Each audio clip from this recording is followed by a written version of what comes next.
Hey, Dave Paulides, CanAm Missing Project, a copyrighted edition for our video page.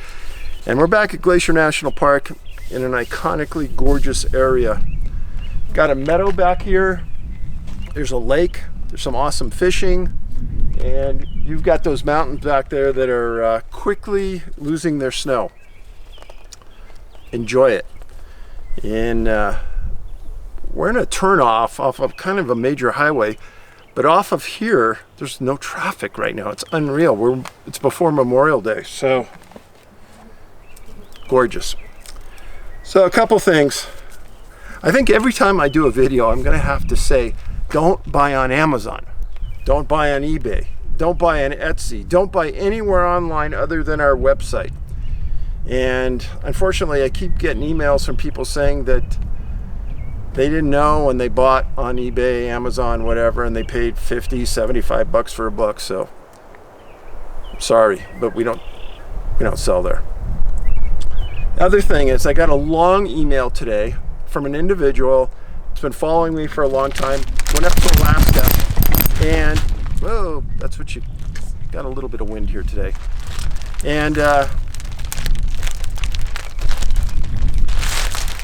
when he went to Alaska, he subscribed, but then he came back and he was unsubscribed to 3 channels, which was weird. And he said he couldn't figure it out. And I know a lot of people have been unsubscribed. So kind of pay attention and make sure you are subscribed. Give me a thumbs up and you'll be set. Last thing is, for the people who don't know, a pinned comment is the #1 comment under the screen for people who like to write comments. Most of the time in my videos, I'm going to have that pinned comment. I'm going to talk to you about the video a little bit, give you some websites that you may need to know about. So, but anyhow, follow the pinned comment. So into the mailbag, first of all. Hi Dave, I'm a big fan. I went to graduate school in Washington State in Eastern Washington. Often I would backpack into the Selway River area in Idaho. We've talked about that area a lot and the number of cases that we've had there. Especially the Wallowa and Blue Mountains. Often I would go by myself with an 80-pound pack and go in for 2 weeks, hike and fish, have great memories. That was in the 80s. So I'm especially interested in stories from these areas. I wanted to mention something that happened to me and a friend to see if you have heard about anything similar. This is bizarre. On this occasion, my friend he was going to grad school for forest management at WSU, and we had one of those short 3-day weekends. So we decided to take a drive down to what he called the Blue Mountains in northeast Oregon. Looking at the map now, it looks like they were really part of the Wallowa-Whitman National Forest. On this particular occasion, we needed a few things, beer if I remember, and there was a tiny town we used to stop at before we'd go in. The tiny town was off the main road, but we had an old-time store, and there were maybe a dozen homes around it. On this occasion, we got into the town and there was no one around. No cars, no people, and the store was open. We waited for a while, but then left the money with a note on the counter saying what we purchased. Nobody was there, but the store was open. We didn't worry about the change. We drive for another 7 to 10 miles and park the car, then hike another 5 miles into our fishing spot. The campsite was one I think we found and had always come back to. It was a clear area, about 20 feet from the stream, and surrounded all sides by some of the best-smelling pine trees and bushes. So it was like our own little camp circle. We put the beer in the stream and started fishing. It was a beautiful stream, fast-flowing, 15 to 20 yards wide. We picked some nice morel mushrooms. I recall a great dinner of fish, mushrooms, potatoes, and beer. After dinner, we hung our food and garbage up in a tree and made preparations to sleep. Now, for people that don't know, stop there. When you're in bear area, you always hang your food away from where you're sleeping and away from a tree. So you hang it on a limb far off from the main tree, usually 20, 30 feet up. Use a rope. Smart that they did that. After dinner, we hung our food, garbage up in a tree. Usually when I backpack, I slept outside the tent so I could look at the stars. I used to do that when I was younger. I would never do that now. This night, however, it was starting to rain, and we both went inside the tent. The night passed uneventfully, but now comes the weird part. When we got up and out of the tent, the first thing we noticed was that every item we had in our backpacks was scattered 360 degrees around the perimeter of the campsite. Not only that, but it was symmetrically.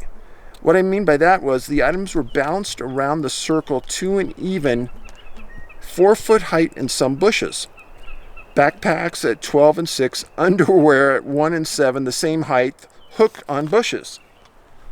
The backpacks were completely empty, and if there was one item I had that my friend didn't have, it was balanced with other items. In this day and age, the only thing that comes to my mind is like a Taurus, T-O-R-U-S field. I remember looking at my friend and him looking at me saying, WTF. Neither of us heard anything that night. I was curious, then scared. I grew up taking judo and thought I could take care of myself, but my friend, who had actually spent much more time in the wilderness than me, was clearly shaken. Enough so that we gathered the items, stuffed them back in the backpack, and hoofed it out. My friend would never want to go there again, and I did not want to go alone. So that was the last time we ever went to our favorite fishing spot. I still think about that as I listen to your stories, Dave. Have you ever heard of anything like this? Thank you for all you do. So, that part of the mountains that they were in, I've written some really strange stories that have happened there of people elk hunting. It was in Missing 411 Western U.S.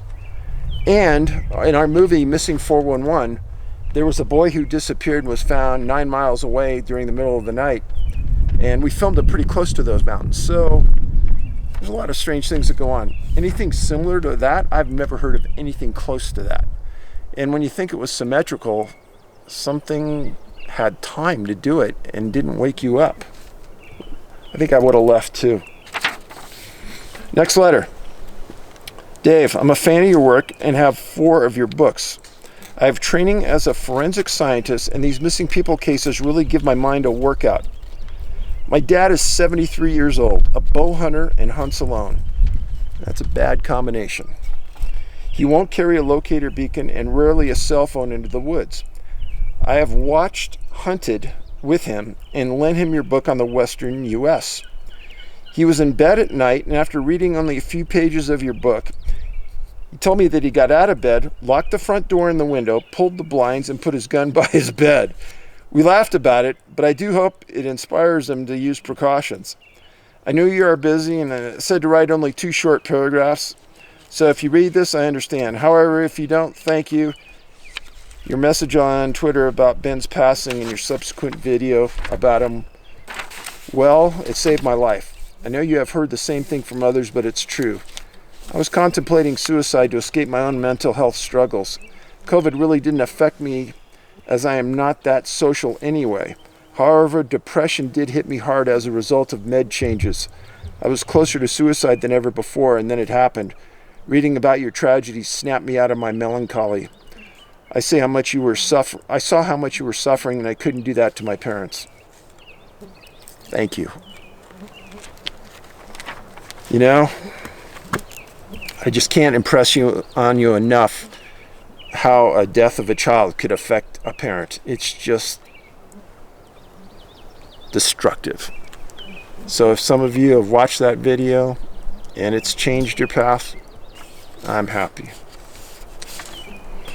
So, a couple of notes here. Have you noticed in the last couple weeks that all of a sudden the UFO topic is front and center? And in fact, in 60 Minutes, they had a segment where they talked all about UFOs, and they had a man on there named David Fravor, who was the USS Nimitz commander, and he discussed what he and his wingman saw there when they were flying off the coast of Baja California, and they saw this Tic Tac UFO. The interesting part about that is that in 2019, I was at the McMinnville UFO conference in Oregon, and 2 speakers were stuck in this room for about an hour getting ready, and the other speaker was Fravor and I. So I sat there and talked to him for an hour. Just an absolutely great person. And he talked to me all about his sighting and his day in 2004. And then he asked me a ton of questions about firearms because he knew I was on a SWAT team. And said, I never saw anything like that before. Never saw anything like that since. But he says, you know what? The one thing about that, I'd sure like to fly it. That's what he said. He said it acted completely like nothing he's ever seen. It was first hovering just off the ocean when they first saw it. And him and another fighter pilot, a female, he said, he goes, I just led and I just went right down on it. And he said, and it moved so quick. And then it ended up 60 miles away they didn't say this on 60 Minutes, but I'll tell you, it just disappears. And then the Nimitz Communications Center said, hey, Commander Fravor, remember that training site you were supposed to go to? And he said, yeah, I still have those directions. And he goes, it just showed up at that identical spot. So it's almost like it was listening and playing with them. And then the weeks before Fravor showed up, that entire combat group was at that site and had seen these things during that week. So it wasn't the first time they were seen.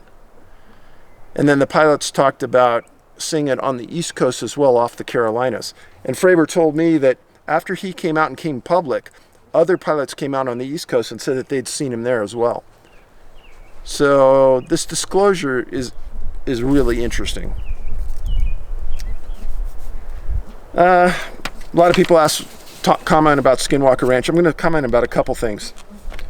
The cow that died at Skinwalker Ranch, where they did a necropsy, and they went back and they looked at the footage, and way up above they saw a UFO at the time the cow went down. Well, there was nothing seen going from the UFO to the cow, but the cow died and they couldn't determine the cause of death. So that's kind of strange. This is territory for the Ute tribe, Native American tribe. And as I've said, that a lot of these things involving missing people happen around water. Well, what they're not going to tell you about Skinwalker Ranch, just a mile north, is a place called Bottle Hollow Reservoir. And it's the only body of water in the area. Now, the other thing is, our government has known about these things since 1947, but they haven't talked about it, and they won't tell you about it. That's bothersome, don't you think? And just now it's starting to come out. Now, how long have people been disappearing? Centuries. How long have these things been around? Centuries. So, onto the cases. So the first case I'm going to talk to you about is a lesson case. Now, I want everybody to pay attention, and if you have a father, a brother, sister, aunt that goes into the woods and just says, oh, it'll never happen to me, pay attention. And if there's ever a case where a personal locator beacon should be used, this is it. So, July 30th, 1998, a reverend named Mike Turner, 48 years old, decided to take a 10-day hike. He ran a Presbyterian church in Caldwell, Idaho, and he had a dog, and they were in an area near Pinedale, Wyoming, and they wanted to hike into the backcountry. And his goal was to leave the Elkhart Park trailhead and hike south for about 50-60 miles. And he told his wife where he was going, when he'd be out, exactly what you should do. And he and his dog took off. Well, 14 days later, wife didn't hear from him. And she calls search and rescue. And they're not even sure where to start looking, but they start at the trailhead. And they bring in their dogs. And right away, they can't pick up scent. And they searched for 7 days. They flew helicopters, planes. They went deep into the wilderness along the route that they thought he'd take, and they're not getting anything. So they give up after 7 days. Well, he had two brothers, and the brothers came down, and they found a outfitter that they thought would help them, and they were going to go into the area as well. But they didn't find anything. Now, about 4 weeks after he disappears, on August 28th,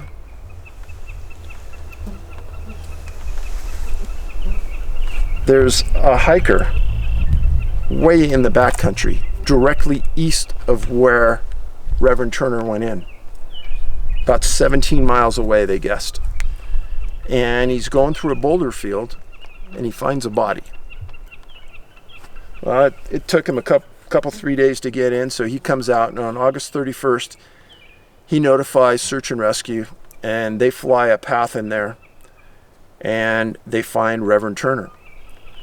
And what he did is he was walking through the boulder field, and the boulders moved, and they trapped him, and he couldn't get out. He had a journal. He had his dog, and he had food, and he started writing his journal. And he wrote, so he started his hike on July 30th. He wrote that he was trapped on August 2nd. And again, he was seen and found deceased on August 28th. Well, in that journal, he wrote about how he had limited water. And he had enough food to survive a couple weeks, but he didn't have enough water. And he was found 25 feet from a lake, but he couldn't move. And he wrote in the journal day by day what happened. And they didn't release in the journal everything he put, because they thought that was private stuff, and they turned it over to the family. But I want everyone to think about this. So you're out by yourself. Also, he wrote in the journal that the dog stayed with him for much of the time. So, just so you know, here is the start point. This is Pinedale, Wyoming. Start off here at Elkhart Park and the trailhead. And he went directly this way. His supposed path was going to be this way, through the mountains. See all the blue through here? Lots of lakes. He was supposed to go this way. Now, he didn't go that way. And he wrote in the journal that he knew he wasn't going to be found because he went a different way. He was found in an area called the Brown Cliffs, right near Alpine Lakes. And he was in the Bridger Wilderness. So you think about this, and you think, what if he had a personal locator beacon? Would have been found, would have saved his life. Nobody thinks it's going to happen to them. How innocuous, just walking through a boulder field, slips, boulder moves, traps you. Well, that seems pretty strange, if you ask me. But what if he would have fallen and broken his leg? Same thing. I'm telling you, with a broken leg, you're not going anywhere. I've broken my leg, and it hurts like heck. There's no way you're going to move. So you tell your relative, hey, watch this segment and listen to it, and then think, oh, it's never going to happen to me. No, it does. It's happened to a lot of people. Case number one. And that wasn't a missing 411 case, but it's a case I wanted to highlight to explain to you that this stuff happens. Next incident is a Washington case. And happened to a man named Brendon, Brendon Nepon, Nepon, 37 years old. Disappeared September 27th, 2020 at the Snow Lake Trailhead, east of Seattle. And he also had his dog with him. And Brendon was a really, really smart young man. This is him. This is put out by the Kings County Sheriff's Office. Some pictures of him. He always went camping, always took his dog, liked to hang out, loved the outdoors. So, with his dog, starts off, parks his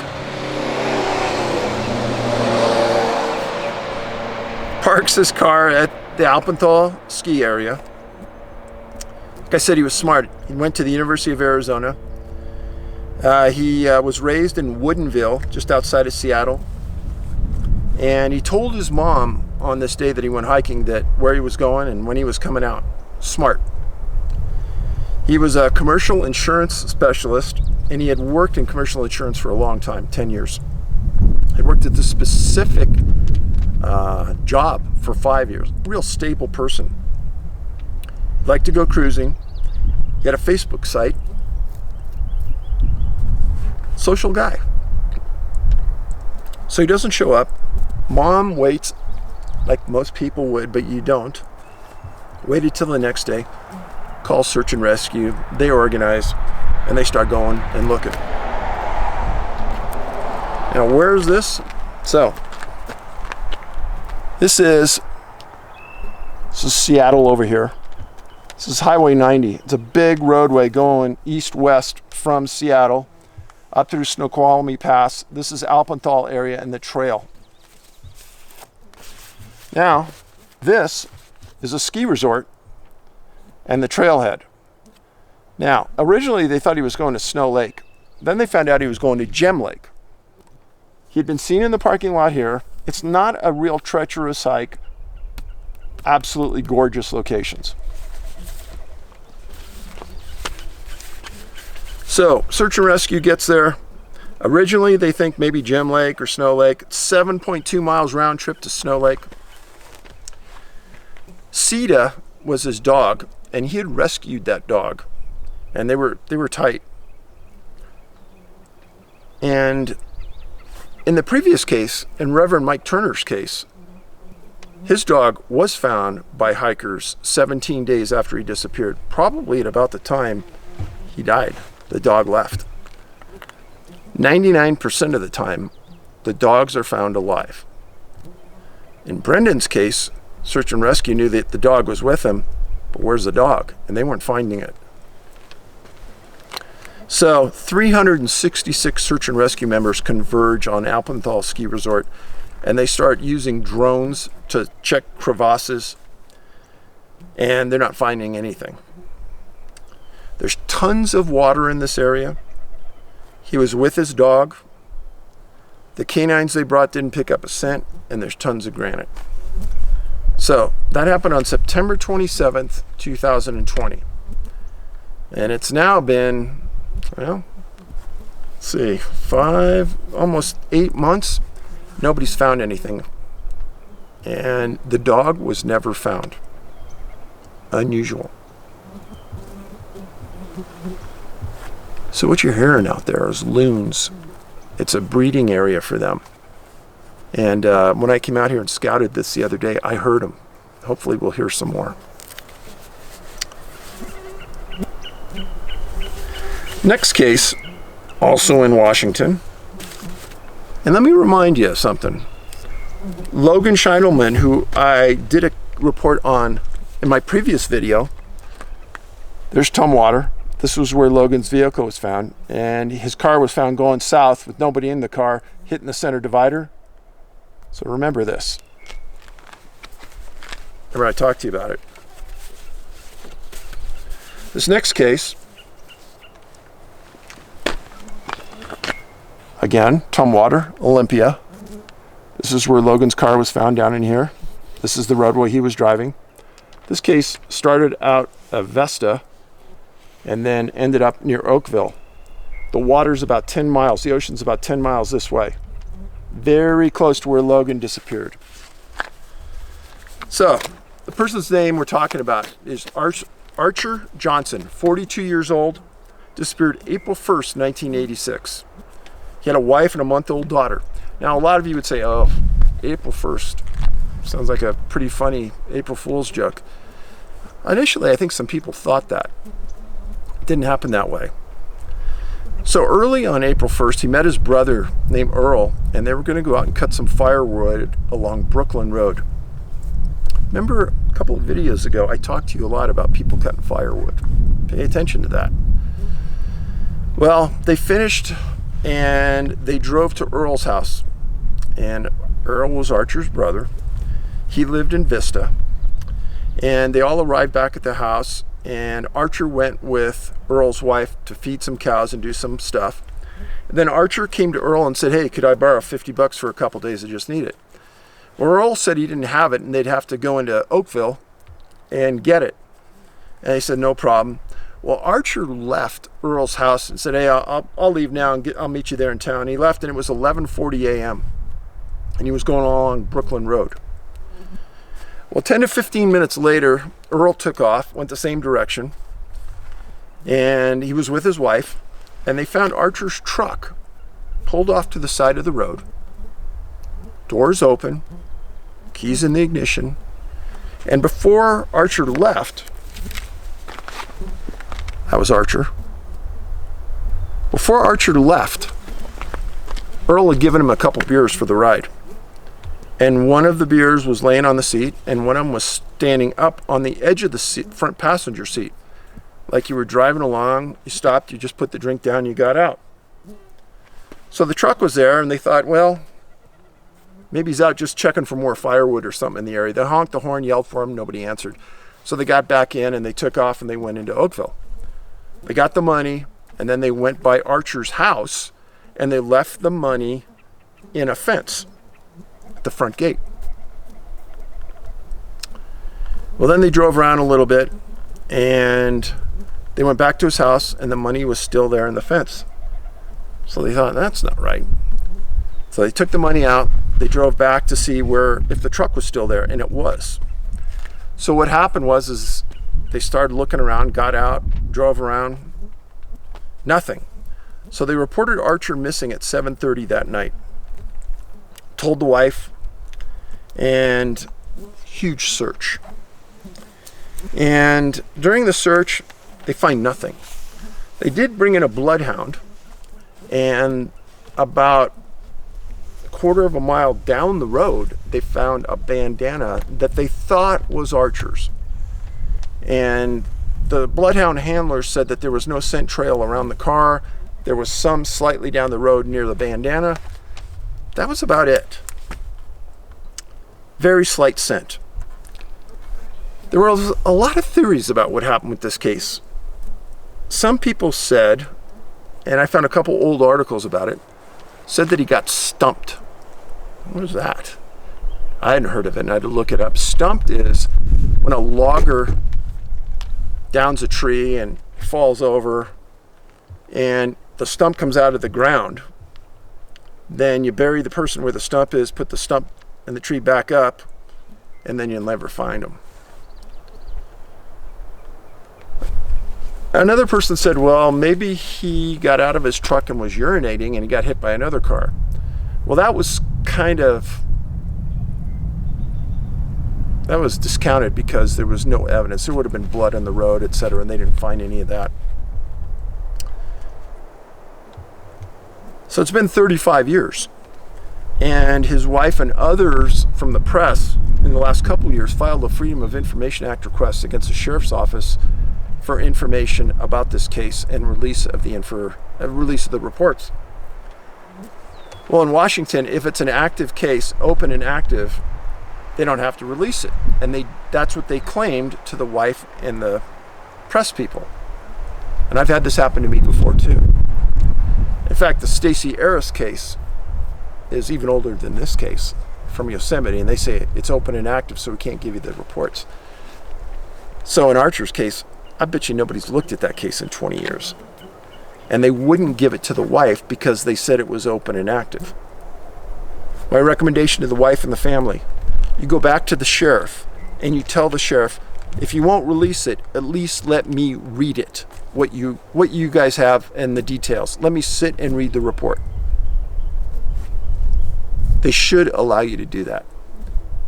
And you can tell the sheriff, hey, you can sit right here. I'm not going to take anything. I won't take any photos. I just want to read it. They did find some notes from an old detective that the detective gave them. And there really wasn't a lot there. There was some theories. They didn't have a lot of evidence. And the family's at a loss to say what did happen here. Archer Johnson, 42 years old. And he's probably no more than 10 or 15 miles away from where Logan disappeared. And again, no clues. A vehicle-related incident. I don't know. That area where he did disappear, real thick, real woodsy, quite a conundrum. So the 3 cases. Reverend Mike Turner, 48 years old, found in a boulder field where a boulder rolled over on him and pinned him. He died in his spot. Brendon Nepon, 37 years old, missing September 27th, 2020, Snow Lake Trailhead, never found. And his dog was never found, which is really weird. And Archer Johnson, 42 years old, April 1st, 1986. One more time, there's Archer's photo.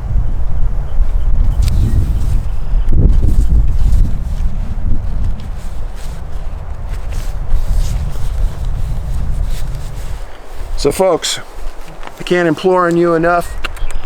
Carry a personal locator beacon. Tell your friends, family, when you're leaving, when you're coming back. And I want you to just take a look at that. And what I'll do is I'll do a quick scan for you so you can kind of see the area around here, because it's pretty freaking awesome.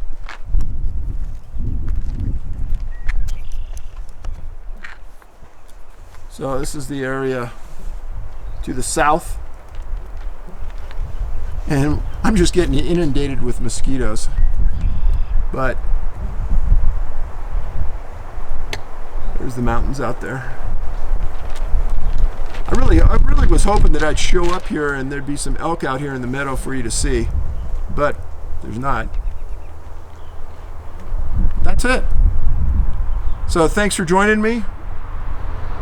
Please tell your friends, please post this on social media. And we will see you again in about a week. Have a great day. Be safe. Thanks a lot.